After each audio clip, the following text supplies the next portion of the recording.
ملکی معروف درگاہ حضرت خواجہ بندہ نواز گیسو دراز کے سجادہ نشین حضرت سید شاہ خسرو حسینی کا انتقال ہو گیا ہے۔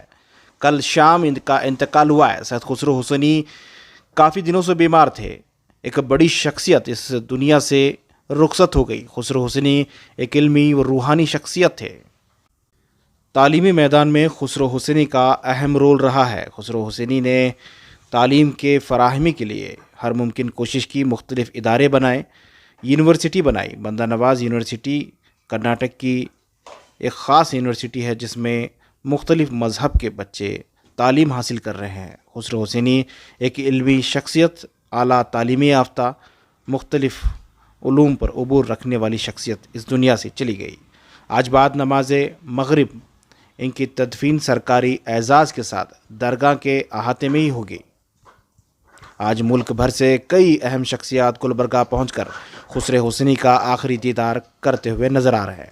اسدالدین اویسی بھی گلبرگہ پہنچے اور انہوں نے بھی حضرت کا دیدار کرنے کے بعد میڈیا سے بات کرتے ہوئے اپنے تاثرات پیش کیے ہیں۔ اس کے علاوہ لگاتار گلبرگہ پہنچ کر کئی اہم شخصیات حضرت خسرو حسینی کا آخری دیدار کر رہے ہیں۔ سلام ٹی وی میں خسرو حسینی کا ایک ایکسکلوزیو انٹرویو 2 حصوں میں ہے، پارٹ 1 اور پارٹ 2۔ آدھے گھنٹے کا ایک انٹرویو ہے، آپ اس انٹرویو کو دیکھ سکتے ہیں۔ خسرو حسینی نے اپنے تعلق سے، درگاہ کے تعلق سے کافی تفصیلی گفتگو سینئر رپورٹر شاہد قاضی کے ساتھ کیے ہیں۔